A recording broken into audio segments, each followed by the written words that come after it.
Okay, hi friends, welcome to my channel TK ASSAMESE বন্ধু সকল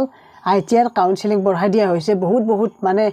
কি কম আৰু বহুতেই ভাল খবৰ যি সকলে এতিয়ালৈকে সিট পোৱা নাই তেওঁলোকৰ কাৰণে তো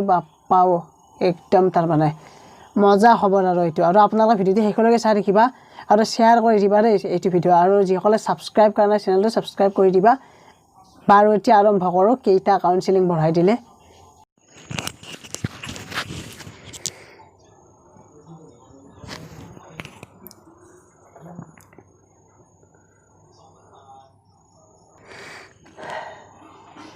Okay, বন্ধুসকল আপোনালোকে ইয়াত দেখিছেই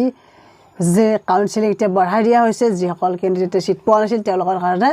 বহুত গুড নিউজ হয় এতিয়া আপোনালোকে চাব যে এই যে দেখিছে 27 অক্টোবৰৰ পৰা 28 অক্টোবৰ এইটো হৈছে যে 7 কাউন্সেলিং আৰু 7 কাউন্সেলিংত আপোনালোকে না ভাবিব যে পুনৰাই নিউ ৰেজিষ্ট্ৰেচন কৰিব লাগিব কিবা কৰিব লাগিব একো কৰিব নালাগে আগতে যেনেকুৱা হৈ হ'ব তেনেকুৱাকৈ হ'ব সেম প্ৰসেস আৰু মই 27 তাৰিখে বাৰু দেখুৱাই দিম কেনেকৈ কি কৰিব লাগে এতিয়া আপোনালোকৰ যেটো 2 নম্বৰ অপচনত আছে 7 কাউন্সেলিংৰ এলটমেন্ট লেটাৰ ওলাব এলটমেন্ট লেটাৰ মানে হৈছে ৰিজাল্ট আৰু 3 নম্বৰ অপচনত দিয়া আছে 30 আৰু 31 তাৰিখে এডমিশন হ'ব 7 কাউন্সেলিংৰ ইয়াৰ পিছত 4 নম্বৰ যেটো অপচন আছে তাত দিয়া আছে যে 8 কাউন্সেলিংৰ কথা দিয়া আছে ইয়াত দিয়া আছে যে 1 নৱেম্বৰৰ পৰা 3 নৱেম্বৰৰ ভিতৰত 8 কাউন্সেলিং হ'ব ঠিক তেনেদৰে 5 নম্বৰ অপচনত দিয়া আছে allotment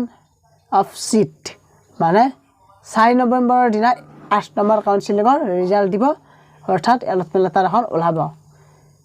ঠিক তেনেদৰে এডমিশনৰ ডেট দিছে 5 নৱেম্বৰ আৰু 6 নৱেম্বৰ গতিকে এই যেটো 7 নম্বৰ আৰু 8 নম্বৰ কাউন্সেলিং দুটা কাউন্সেলিং বঢ়াই দিলে যি সকল ক্যান্ডিডেটছে এতিয়ালৈকে সিট পোৱা নাই তেওঁলোকৰ কাৰণে মানে ইমানেই ভাল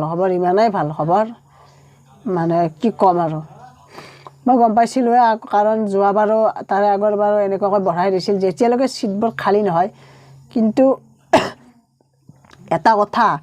হেতু কি জানানে এবাৰ কিন্তু বেছিভাগ সিট প্ৰাইভেট আইটিবোৰতে থাকিব গভৰ্ণমেণ্ট আইটিবোৰত বেছিভাগ টেডত অলৰেডি fill up হৈছে আপোনালোকৰ লগইন যেটো আইডি আছে লগইন আইডি তো লগইন কৰি কিনে চাবচোন তাত কি ক'ত সিট খালি আছে গভৰ্ণমেণ্টবোৰত বহুত কমে আছে তথাপিও এটা বা দুটা থাকিলেও তাতেই পাই যাব সিট বহুতে তেনেকৈ পাই যাব বাৰু বন্ধুসকল সৰু আপডেট এটা দি দিলো আপোনালোকক আৰু যদি ভাল লাগিল লাইক কমেন্ট শেয়াৰ কৰি দিবা আৰু ওচৰৰ যিমানে বন্ধু বান্ধৱী আছে সকলোৱে শেয়াৰ কৰি দিবা আৰু আজিলৈ ইমানেই ধন্যবাদ থ্যাংক ইউ